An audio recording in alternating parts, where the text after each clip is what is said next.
Today we will discuss, or we can call it as we will review whatever the discussion which we made in the earlier lectures regarding the redemption of preference shares. So as we discussed in the first lecture, that the redemption of the preference shares is just a plan. And whenever we have to pass the journal entries, so before passing the journal entries, we have to prepare that plan. So this is an overall plan, but out of this, we have discussed most of the things, but a small portion is left which we will discuss in the next lecture. Now, for example, as we discussed that there are two aspects, one is the legal aspect and another one is the financial aspect. Suppose there is a company, so let us prepare a case study, and that case study may be, suppose there is a company and a company wants to redeem 10 lakh preference shares, right, at 20% premium. So this is a new thing which we have added. Okay, so this is the situation we have created. Okay, so it means 20% of 10 lakhs plus 20% 10 lakh is equal to 2 lakh rupees, which is equal to 12 lakh rupees. Okay, so first of all, what is the legal aspect of this? The legal aspect of this we will discuss. This is the situation we have created. Legal aspect is कि now we have to raise the money. One is from the capital portion, another one is premium or redemption. Okay, अब देखिए इस situation में मेरे पास जो redemption है, वो redemption के लिए यहाँ पे कितना पैसा होगा?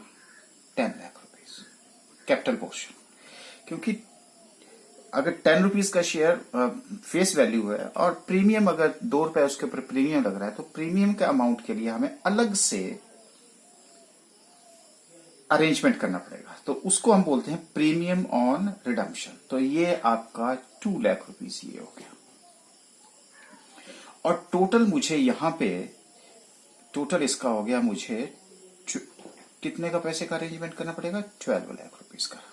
ठीक है जी, ये 10 लाख यहाँ पे 2 लाख, तो ये जरा ध्यान रखिएगा. 10 लाख कैपिटल पोर्शन है, 2 लाख जो है प्रीमियम है. प्रीमियम और रिडम्पशन जो है एक तरह से कंपनी का लॉस है. अब 10 रुपए का शेयर के बदले में आपको 12 रुपए जो है रिडम्पशन के टाइम में देने पड़ रहे हैं. वो आपने प्री डिटरमाइन कर रखा होगा, इसलिए वहां पे देना पड़ रहा है आपको. ओके, अब उसके बाद मेरा यहाँ पे जो फाइनेंशियल एस्पेक्ट है वो क्या कह रहा है? फाइनेंशियल एस्पेक्ट कर रहा है कि क्या आपके पास लिक्विड फॉर्म में 12 लाख रुपीज हैं कि नहीं है, उसका आपको अरेंजमेंट करना पड़ेगा. तो money available in liquid form कितना?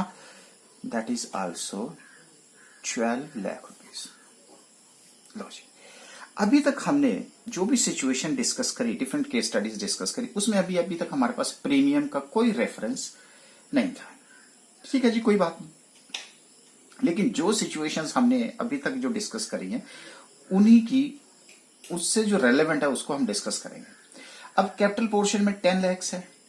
10 लैक्स में हमने कहा था ये फर्स्ट मेथड क्या था जी? न्यू इश्यू कर लो. सेकंड मेथड क्या था? सीआरआर में ट्रांसफर कर लो. और तीसरा मेथड था दोनों को मिक्स कर लो.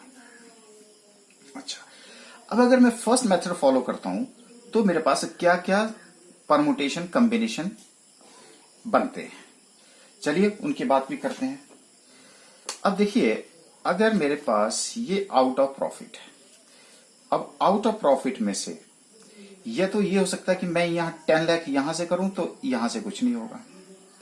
दूसरा सिचुएशन क्या हो सकता है कि 10 लाख मैं यहां से रेज करूं, यहां से नहीं हो सकता. ठीक है जी, तो ये फर्स्ट मेथड हो गया, ये सेकंड मेथड हो गया. ये देखिए, ये फर्स्ट, ये सेकंड. और थर्ड क्या हो सकता है कि 6 लाख यहां से कर लिया, 4 लाख यहां से कर लिया, मिक्स हो गया. या 4 लाख यहां से कर लिया, 6 लाख यहां से कर लिया. कुछ भी कर लीजिए आप, मतलब जितने भी परमुटेशन का जो जैसा न्यूमेरिकल होगा वैसे होगा. तो ये यहां पे हो गया जी, ये यहां पे हो गया। ठीक हो गया जी, यहां तक बात क्लियर होगी। तो फर्स्ट मेथड, सेकंड, तो यही मेथड्स हमने वहां पे भी आपसे डिस्कस किए थे। अच्छा, अब सपोज करते हैं कि ये पैसा हमने कहां से अरेंज किया, आउट ऑफ प्रॉफिट और आउट ऑफ कैपिटल, जिसको फर्स्ट मेथड और सेकंड मेथड हमने डिस्कस किया था। अब यहां पे तो हमने क्या किया, फ्री रिजर्व से सीआरआर, और यहां पे हमने न्यू इशू किए, न्यू इशू ये किया जाए। अच्छा अच्छा, अब हमारे पास नेक्स्ट होता है कि सपोज करते हैं कि यहां पे इसने 7 लाख यहां से किया इशू, और 3 लाख हमने यहां से रेज किया। अच्छा, अब अगर 3 लाख रुपीस हमने 10 लाख रुपीस के लिए रेज करना है, तो आप बोलेंगे 10 रुपीस का शेयर जो है हम 15 में सेल कर देते हैं, तो क्या 15 से डिवाइड करेंगे तो कितने हो गए, 20,000 शेयर्स? नहीं, यहां पे आपका ये जो 5 रुपीज है, ये प्रीमियम का अमाउंट है, उसका अरेंजमेंट आपको यहां से करना है, यहां से नहीं करना है। इसलिए हमेशा ध्यान रखिए आप, 3 लाख इज डिवाइडेड बाई 10, तो 30,000 शेयर्स ही यहां पे इशू करने पड़ेंगे। जो 5 रुपए या जो भी प्रीमियम का अमाउंट है, उसका अरेंजमेंट आपको यहां से करना है। तो प्रीमियम अकाउंट को आपने यहां नहीं लेना है, इसलिए मैंने 10 लाख लिए, ना कि 12 लाख रुपीज लिए, ये 12 लाख, इसलिए ये डिवाइड कर लिया। यहां तक पॉइंट क्लियर है जी? ओके। अच्छा, अब आपके पास ये जो पैसा था 10 लाख रुपीज, आप इसको कहां कहां से रेज कर सकते हैं? तो हमने आपसे कहा था फ्री रिजर्व में से, general reserve, profit and loss account surplus, dividend equalisation, retained earnings, undistributable profits, और कोई ऐसा रिजर्व्स जो फ्री रिजर्व में कवर होता है, उसके लिए आप बुक का रेफरेंस भी ले सकते हैं। मैं तो आइडिया आपको दिया है, और इसको हम फ्री से फ्रीज कर देंगे, सीआरआर में ट्रांसफर कर देंगे, और फिर जब फ्रीज कर दिया तो सिंपल सी बात है कि अब मेरी बैलेंस शीट की पोजीशन बदल जाएगी। उसी तरह से दूसरा मेरे पास क्या था, इशू ऑफ द शेयर्स, या तो मैं इक्विटी करूं या मैं प्रेफरेंस शेयर्स इशू करूं। तो इस सिचुएशन में अभी हमने जो सिचुएशन डिस्कस करी, उसमें यहां से आप क्या कितना करेंगे, 7 लाख, और इस सोर्स से करेंगे 3 लाख रुपीज, और 3 लाख रुपीज के लिए आप डिवाइडेड करेंगे 10 से और 30,000 शेयर्स, और इसमें प्रीमियम के लिए, प्रीमियम का कोई रोल नहीं है, नो, क्योंकि प्रीमियम के लिए हमने अलग से इसको इशू किया है। ठीक है जी, यहां तक बात क्लियर है? अच्छा, अब 10 लाख, अब रह गया मेरा 2 लाख रुपीज। अब सबसे पहले ये क्वेश्चन राइज होता है कि ये जो 2 लाख रुपीज का प्रीमियम है, वो आप सबसे पहले कहां से इशू करेंगे? देखिए, मैं आपको बता दूं कि सबसे पहले हम कोशिश करेंगे कहां से रेज करने का, सिक्योरिटी प्रीमियम से। अब आप बोलेंगे सिक्योरिटी प्रीमियम कहां से आएगा? देखो, या तो हो सकता है आपके पास ओल्ड बैलेंस हो। अब मान लेते हैं कि आपके पास 1 लाख रुपए का ओल्ड बैलेंस पड़ा हुआ है, ये 1 लाख रुपए ओल्ड बैलेंस पड़ा है। न्यू सिक्योरिटी प्रीमियम, जैसे अभी हम क्या कर रहे थे कि नए शेयर जो इशू किए, उनको भी आप किस पे कर रहे थे, प्रीमियम के ऊपर इशू कर रहे थे। तो जो प्रीमियम के ऊपर इशू करेंगे उसको क्या बोलेंगे, न्यू प्रीमियम बोलेंगे। तो इस तरह से मान लो कि यहां पे 1 लाख रुपए है, और नया जो है वो 1,50,000 रुपए आपके पास पड़ा है, तो टोटल कितना हो गया, 2.50। ठीक है। अच्छा, अब एक सिचुएशन, बहुत सारी सिचुएशंस हो सकती हैं। क्या क्या? मान लो आपके पास सिर्फ 1 लाख रुपीस ही पड़ा है, ये नहीं है, तो क्या करना पड़ेगा, बाकी का 1 लाख कहां से लाना पड़ेगा, यहां से। अब दूसरी सिचुएशन ले लेते हैं कि अगर 1,50,000 पड़ा है, ये नहीं पड़ा है, ओल्ड बैलेंस नहीं पड़ा है, नया बैलेंस आ गया, तो क्या करेंगे, 50,000 यहां से लेंगे। लेकिन इस सिचुएशन में क्या है, आपके पास 2.5 लाख पड़े हैं, तो सिंपल सी बात है, 2 लाख से आप क्या करो, रिडम्पशन कर दो। लेकिन अब मैं इस सिचुएशन ये लेता हूं कि ये पैसा आपके पास नहीं पड़ा है, और ये पैसा आपके पास पड़ा है। अगर पैसा है तो 150 लाख, लेकिन चाहिए कितना, 2 लाख। 2 लाख है, तो इसका मतलब कहां से लेना पड़ेगा, आउट ऑफ प्रॉफिट। अब ये कौन से प्रॉफिट है, ये ही प्रॉफिट है जो मैंने ये ABCDE। अब आप 50,000 कहां से ले लेंगे, यहां से ले लेंगे। ठीक है। अच्छा, अब ये क्वेश्चन राइज होता है कि हम सीधा पहले यहां से ना ले लें और कि जी रिजर्व में पैसा पड़ा है सिक्योरिटी प्रीमियम। अरे नहीं, सिक्योरिटी प्रीमियम का पैसा और कहीं यूज नहीं हो सकता, ये तो हर जगह यूज हो जाएगा। इसको मैं छोटे से उससे बात करता हूं कि ये समझ लीजिए ये जो सिक्योरिटी प्रीमियम का अमाउंट है ये आपका ओल्ड करेंसी नोट है और ये न्यू करेंसी नोट है। जब आपकी जेब में, साइकोलॉजी बता रहा हूं आपको मैं थोड़ी सी, कि जब आपकी जेब में 100 रुपए के सपोज दो नोट हैं, एक बहुत पुराना नोट है, एक नया नोट है बिल्कुल, तो आप सबसे पहले कौन सा निकालते हैं? पुराना निकालते हैं, क्योंकि नया तो आप सोचते हैं कहीं भी चल पड़ेगा, पुराने को चलाने की कोशिश करते हैं। तो उसी तरह से सिक्योरिटी प्रीमियम को भी यही समझ लीजिए कि सबसे पहले आपने किससे लेना है? सिक्योरिटी प्रीमियम से। ये मैं जस्ट आपको एक हिंट दे रहा हूं कि कैसे इसको माइंड में रखना है। और उसके बाद जो नया है वो तो कहीं भी यूज हो सकता है, इसलिए general reserve profit and loss कहीं से भी यूज हो सकता है। ये बात मेरे को लगता है क्लियर होगी। तो it could be used everywhere. तो ये तो हो गया जी मेरा कि लीगल एस्पेक्ट। अब मेरे पास आ जाता है कि जी फाइनेंशियल एस्पेक्ट। अब मान लेते हैं कि एक आपके पास अब बैलेंस शीट पड़ी है, चलिए एक बैलेंस शीट क्रिएट करते हैं छोटी सी।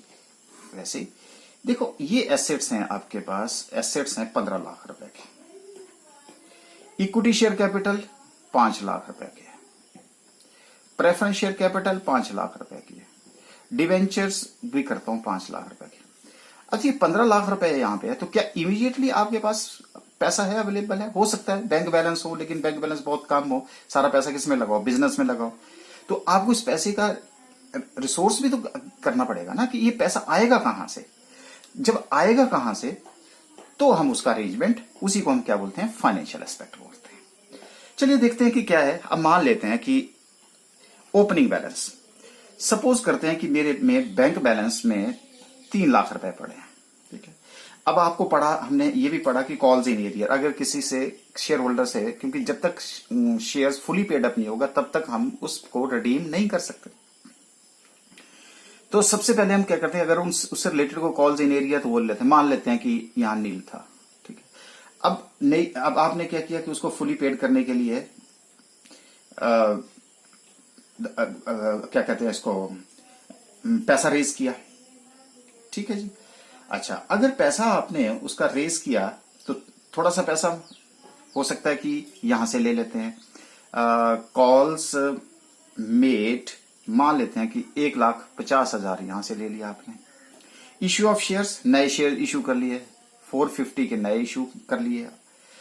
अच्छा अब आपके पास कई बार क्या होता है कि इन्वेस्टमेंट्स होती हैं, तो उसको भी आप क्या करते हैं? सेल कर लेते हैं। मान लेते हैं कि हमारे पास कोई पैसे इंतजाम सेल इन्वेस्टमेंट के लिए पैसा नहीं था, नील हो गया। कितना पैसा हो गया जी हमारे पास? 4 + 1 6 7 3 10। मान लेते हैं इन्वेस्टमेंट्स को भी हमने ये, तो 11 लाख रुपीज मेरे पास यहाँ पे इकट्ठा हो गया। मुझे चाहिए कितना? 12 लाख। लेकिन भाई 12 लाख तो चाहिए, लेकिन कुछ पैसा तो जेब में भी चाहिए, पॉकेट में भी चाहिए। तो फिर हम क्या कर सकते हैं, कई बार हम लोन और डिवेंचर्स या लोन ले सकते हैं। तो अब हम सपोज करते हैं 1,50,000 का लोन ले लिया। अब मेरे पास कितना हो गया? 12,50,000 रुपीज हो गया।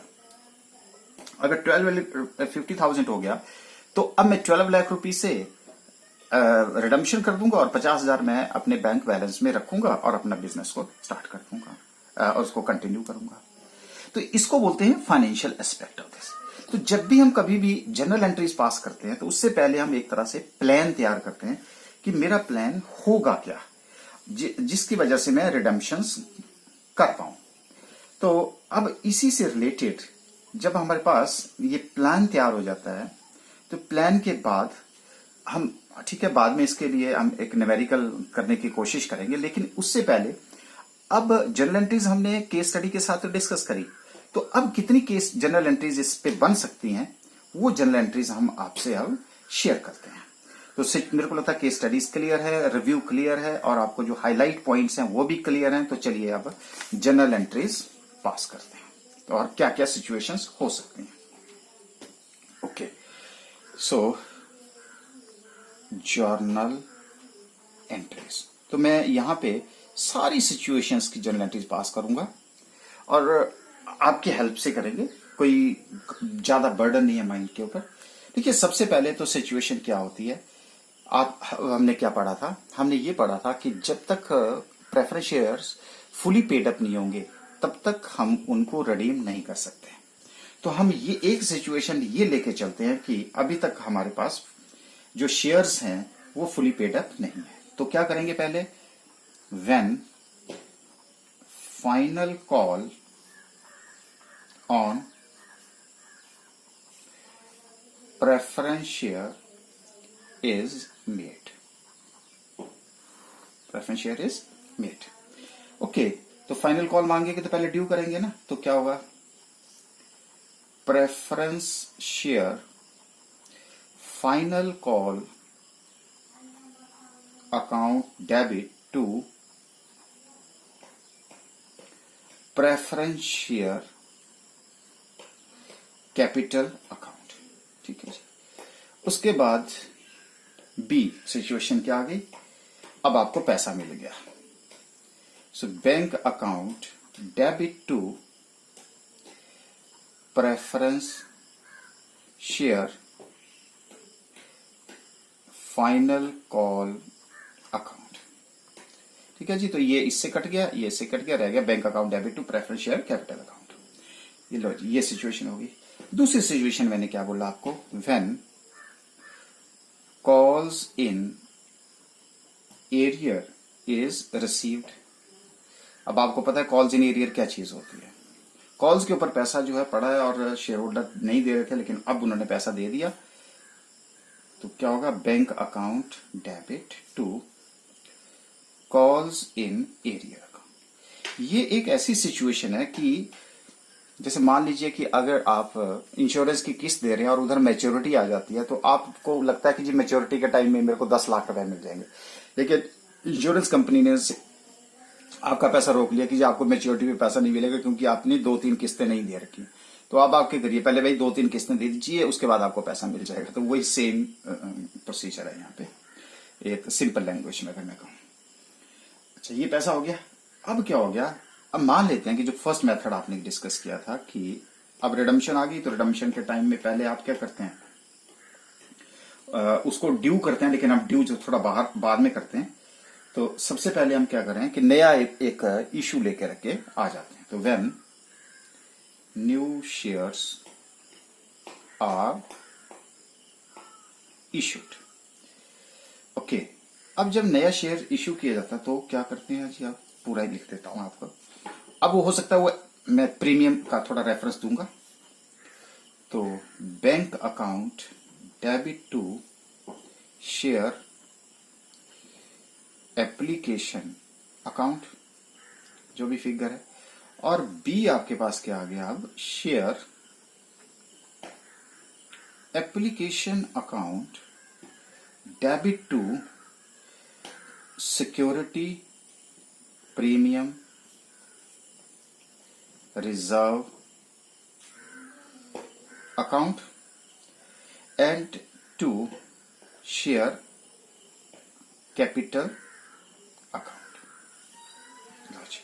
एप्लीकेशन से एप्लीकेशन कट गया और सीधा जो है आपके पास जर्नल एंट्री कंडेंस हो जाएगी। फोर्थ एंट्री आपके पास है कि कई बार आप क्या करते हैं? अपनी इन्वेस्टमेंट को सेल करते हैं। ये कई बार आपके पास पॉइंट होगा एग्जाम में। तो अभी मैंने आपको उस डायग्राम से बताया। व्हेन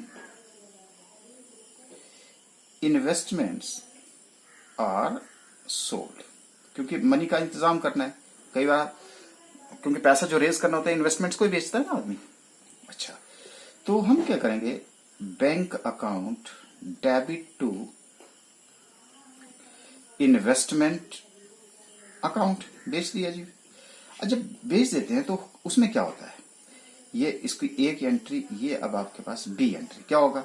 जब इन्वेस्टमेंट है, हो सकता है 10,000 की इन्वेस्टमेंट है आपकी 12,000 में बिक जाए, 10,000 की इन्वेस्टमेंट 9,000 में बिक जाए, तो क्या होगा? प्रॉफिट और लॉस होगा। अच्छा, अगर सपोज कीजिए प्रॉफिट होता है तो आपने बी में एंट्री क्या आ जाएगी? इन्वेस्टमेंट अकाउंट डेबिट टू, पहले प्रॉफिट एंड लॉस अकाउंट बोलते थे, आजकल जो है हम जो नया फॉर्मेट आया है उसमें हम statement of profit and loss account बोलते हैं। और अगर आपके पास अच्छा लॉस हो जाता है तो हम क्या करेंगे? स्टेटमेंट ऑफ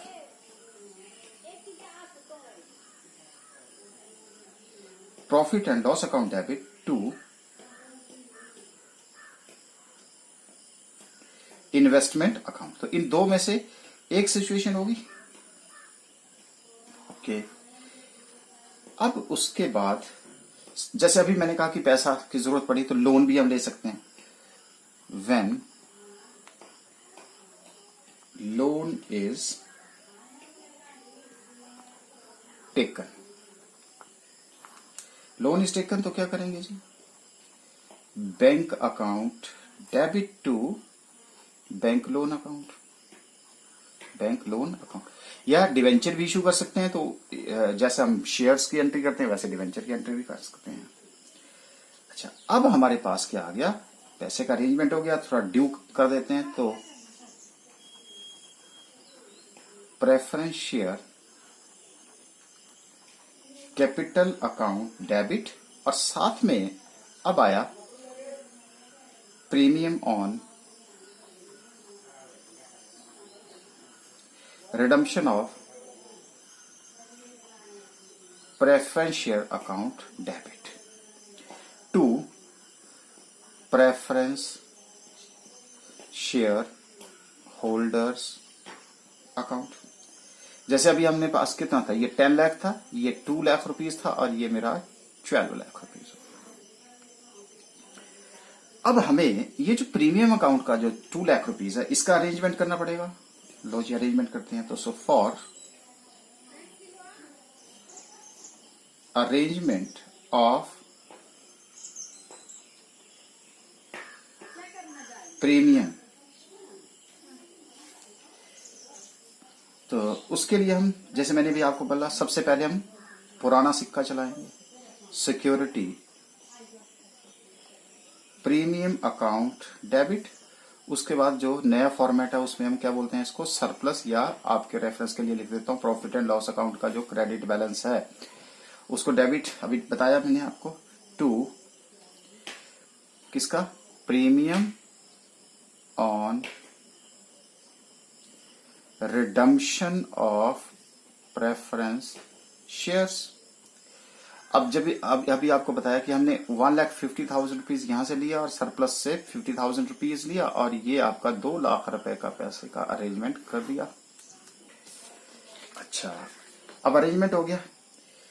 अब कई बार हम क्या होता है कि फर्स्ट मेथड से तो हमने इन्वेस्टमेंट बेच ली, नया इशू ले आए, प्रीमियम का भी अरेंजमेंट कर दिया। अब हमें CRR, so next is for creation of CRR। अब हम CRR क्रिएट करते हैं, तो किससे करते हैं, फ्री रिजर्व में से। तो कुछ एग्जांपल लिख दूं, surplus, profit and loss account, इनके, अब इसको मैं फ्री रिजर्व्स लिख देता हूं। ठीक है जी, reserves account debit to reserve account. ठीक है, अच्छा, अब क्या है, अब हमने सेक्शन 55 भी कंप्लाई कर लिया। अब हमें कोई नहीं रोक सकता, अब हम पेमेंट कर देंगे। तो पेमेंट, और दूसरा हमने प्रोटेक्शन भी कर दी, किसकी, सारे लायबिलिटी होल्डर्स की कवर दे दिया उनको। अब पेमेंट कर दीजिएगा। सो व्हेन, यहां पे हमने ड्यू की एंट्री पास करी, तो when payment is made at the time of redemption of the preference shares, तो क्या करेंगे, preference share holders account debit to bank account. जैसे यहां पे कितने का था जी मेरा, 12 लाख, और यहां भी मेरा 12 लाख रुपए। लो जी, तो इस तरह से क्या है कि अब इसमें से कुछ एंट्रीज आपकी होंगी, कुछ एंट्रीज नहीं होंगी, लेकिन मैंने सारी सिचुएशंस लेकर के जो एंट्रीज थी वो अब आपको कंप्लीट करके दे दी हैं। अब इसको हम अप्लाई करेंगे, एक न्यूमेरिकल लेंगे और एक केस स्टडी पकड़ेंगे, और उसके बेस के ऊपर की इसको नेक्स्ट लेक्चर में अप्लाई करने की कोशिश करेंगे। और उसके बाद हम एक और थोड़ी सी एक टिपिकल प्रॉब्लम लेंगे और फिर इसको खत्म करेंगे।